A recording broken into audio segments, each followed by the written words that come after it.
Вось вы хотели аднойчы прачнуцца с самым богатым человеком Украины. Человеком? Ой, не. А вось богатым? Ну, добра, самым богатым котиком. Ну, прызнайцеся, марылі. Мець палац і парк. Шмат слуг навокал і вялікі аўтапарк под вакном. Есці вэнджаных лобстараў на сняданак з бутербродамі з мармуровай кілбасой. Ну, запіваючы это все шампанскім. У нас гэта не мара. У нас гэта план. Калі вы разумееце, пра што мы. Я рада за вас, котик. Але праблема застаецца ў тым, што рабіць пасля такога сняданку. Ну вось як распараджацца усімі гэтымі багаццямі. Герой нашай сённяшняй перадачы за сваё жыццё, падаецца, так і не змог знайсці адказу, хоць і моцна шукаў. Сёння пагаворым пра супербагатага магната, балагура і трагічнага веселуна, які стаўся сімвалам зусім негалантнага ў нас 18 стагоддзя, Караля Станіслава Радзівіла па мянушцы пані Каханку. Ой, я паміраю. Што такое? Ад гісторый пра Радзівілаў. Калі яны ўжо скончацца? Ніколі не скончыцца. Паехалі.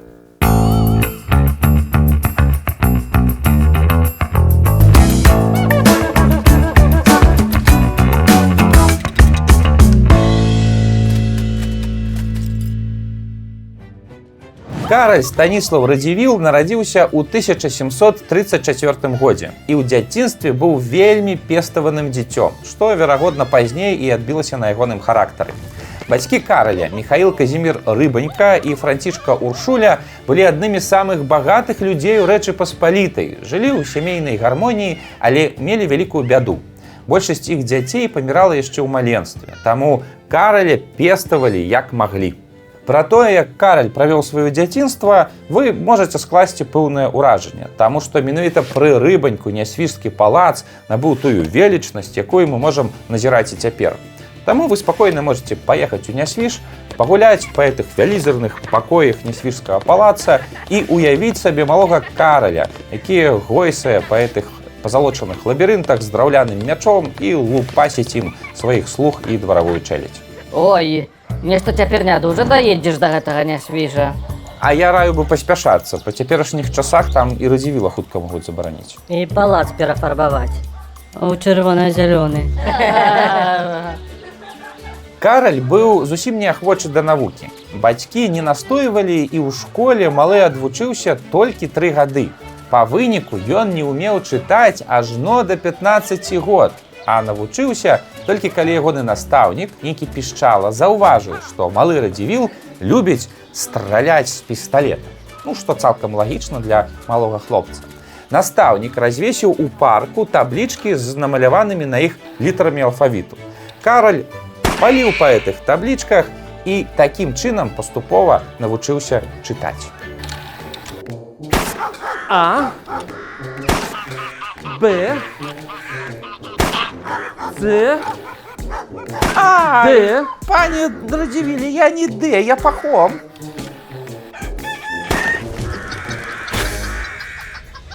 У 1742 годзе Караль атрымаў сваю першую дзяржаўную пасаду. Ён стаў камандзірам харугві лёгкай кавалерыі.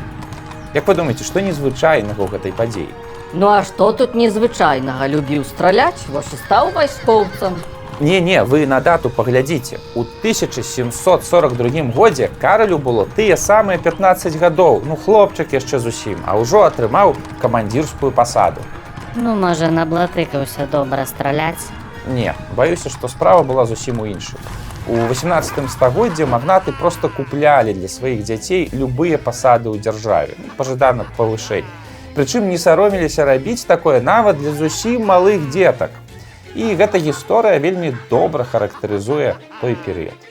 У 18 год Караль атрымаў пасаду мечніка Вялікага княства Літоўскага, а ў 20 стаўся маршалкам трыбуналу ВКЛ. Гэта ўжо ўвогуле вельмі высокая дзяржаўная пасада.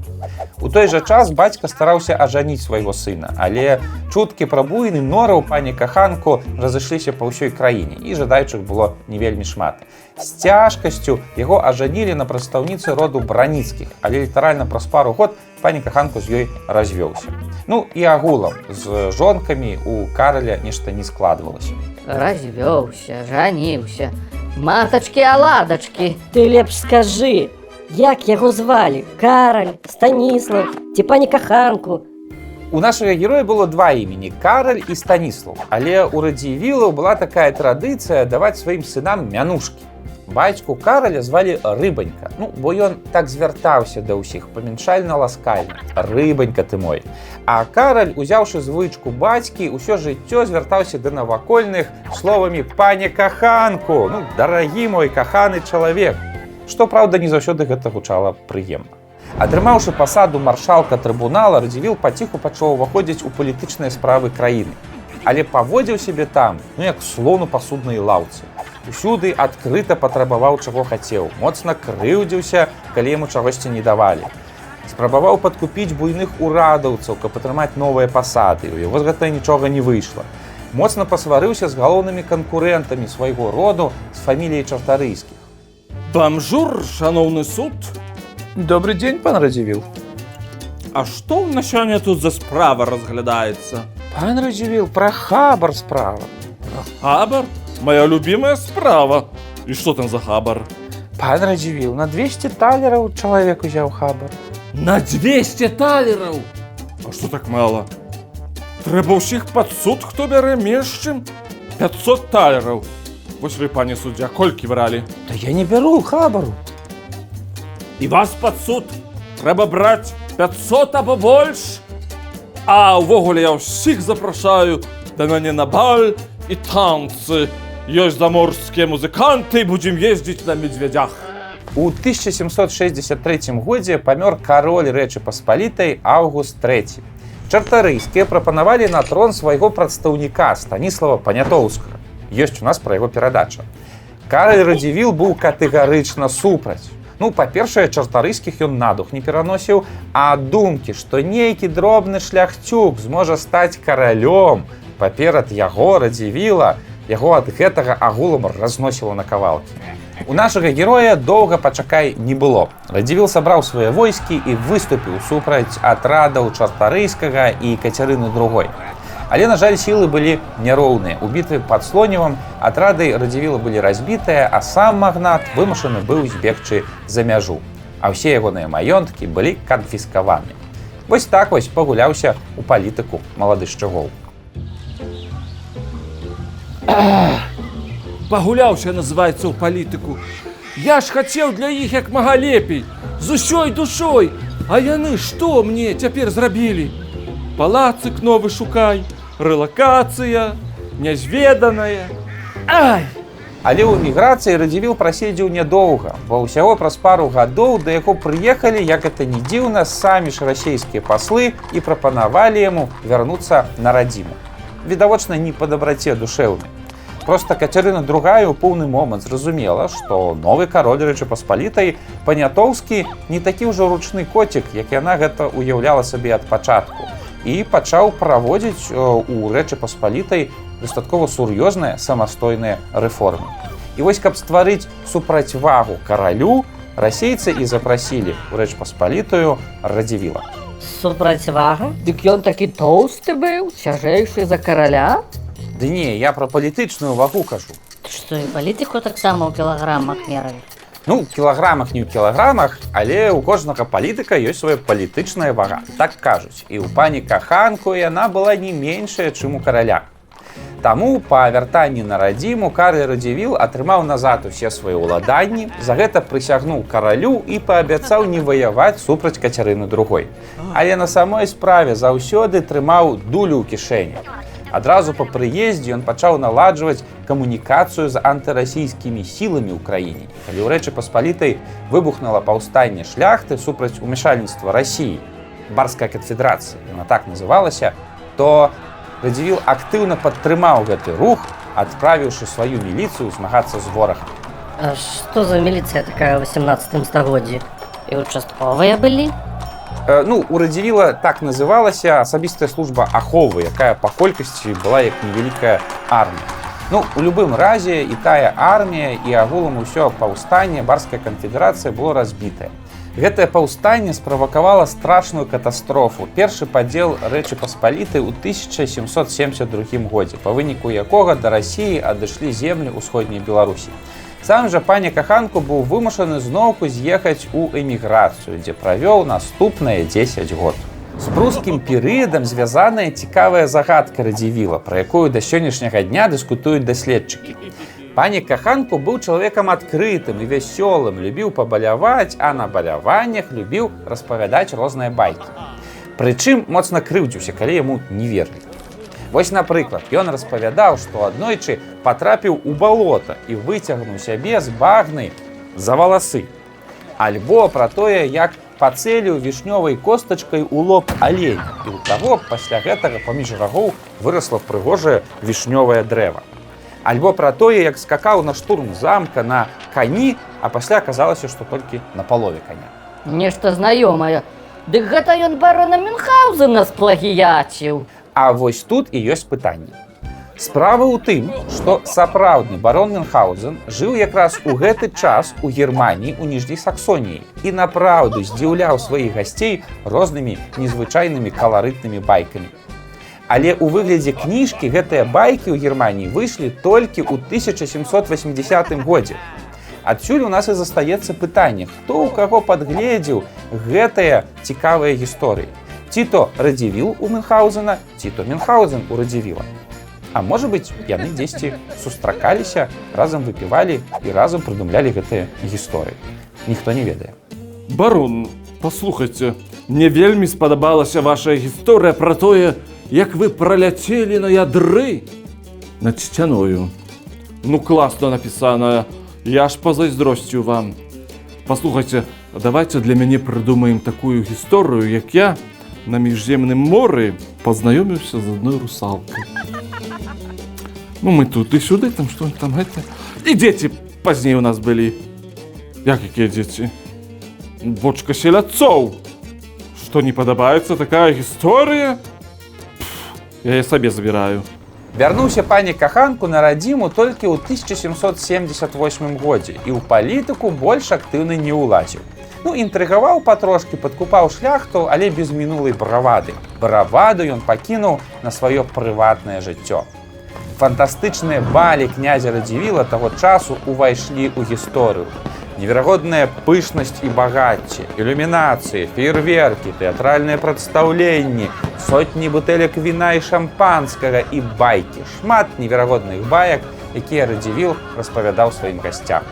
З тых часоў захавалася знакамітая гісторыя пра тое, як магнат вазіў нейкую паненку па сваім парку летам на санях, запрэжаных медведзямі. Летом на санях?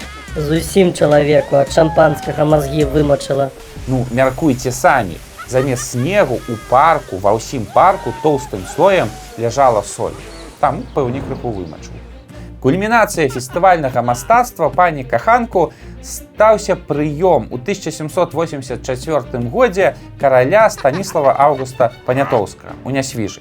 Ну, Панятоўскі ў той час падарожнічаў па Беларусі і, відавочна, не мог абмінуць рэзідэнцыю Радзівіла. Панятоўскага Радзівіл не любіў. Ён, прадстаўнік старадаўняга арыстакратычнага роду, мусіць кланяцца перад гэтым дробным шляхцюком.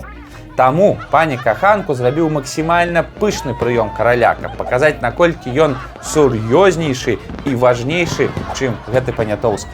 Шампанскае лілося ракой, дзесяткі гармат стралялі ў паветра, фазаны самі сябе запякалі ў ананасах і яблыках. Кульмінацыяй гэтага прыёму была вялікая пастановачная бітва ўзяцця Гібралтару з гісторыі старадаўняга Рыму. Некалькі соцень сялянаў, апранутых у старадаўнія строі, на сапраўдных караблях з піратэхнікай і зброяй валтузілі адзін аднога на пацеху караля і магната ў мясцовым возеры. Панятоўскі, відавочна, быў моцна ўражаны. Што цікава, пані Каханку сустракаў караля ў старым, пацёртым, крыху засаленым жупане і вітаў яго прамовай па-беларуску. Такім чынам ён хацеў падкрэсліць старадаўнасць свайго роду ў параўнанні з гісторыяй роду Панятоўскіх. І ў гэтым кантэксце і стары жупан, і беларуская мова былі якраз сімваламі гэтай старадаўнасці і гістарычнасці. Дык што, беларуская мова такая, як пацёрты жупан? Засаленая? Ну, засаленая, не засаленая, але напраўду ў 18 стагоддзі беларуская мова была вельмі занядбаная і нагадвала стары дзядоўскі жупан. Паміраў Караль Радзівіл у 1790 годзе, паспеўшы паўдзельнічаць у 4гадовым сойме, вялікім зборы шляхты, які мусіў выратаваць ягоную радзіму. Але што з гэтага выйдзе, ён ужо не ўбачыў. Перад смерцю пані каханку шкадаваў толькі пра дзве рэчы, якія не мог спыніць. Пра першы падзел Рэчы Паспалітай і пра забойства ягонага сябра Валатковіч. У нас пра яго, дарэчы, ёсць асобная перадача. Не здолеў Радзівіл спыніць і далейшы развал сваёй радзімы. Да Караля Радзівіла пані каханку гісторыкаў вельмі неадназначнае стаўленне. Адныя кажуць пра яго як пра п'яніцу і самадура, і вельмі жорсткага чалавека, які сваімі гульнямі і забавамі загубіў вельмі шмат жыццяў. Іншыя звяртаюць увагу, што Радзівіл быў адзін з нешматлікіх магнатаў, хто адкрыта выступаў супраць расійскага панавання ў Рэчы Паспалітай і заўсёды ахоўваў і абараняў правы шляхты. Ты скажы, кім ён быў? П'яніцам ці патрыётам? Дык адно другога не адмяняе. Можа і сапраўды так. Што мы дакладна можам сказаць, што Радзівіл аказаўся найлепшым сімвалам сваёй эпохі, эпохі асветніцтва і заняпаду шляхецкай дэмакратыі. Калі шляхта клялася ў вернасці сваёй дзяржаве, але сваімі ж гульбішчамі і сваркамі прывяла гэту дзяржаву да катастрофы. Да і сам Радзівіл шчыра любіў радзіму, гатовы быў дзеля яе шмат на што, але ў вечных гулянках і забавах ён так і не змог зразумець, што менавіта ён меў у руках усе інструменты для выратавання сваёй радзімы. Войскі Радзівіла былі роўныя войску вялікага княства. Ягоныя багацці таксама можна было параўнаць з дзяржаўнымі. Радзівілы мелі вялізарны палітычны ўплыў у Рэчы Паспалітай, як зрэшты і за мяжой. Але пані каханку так і не прыдумаў, як правільна гэтым скарыстацца. А чаму? Бо не хацеў вучыцца. Адукацыю ён так і не атрымаў, таму і не змог скарыстацца дадзенымі яму рэсурсамі, калі меў шанец. Таму вучыцеся, коцікі, адукацыя ўсё вырашае.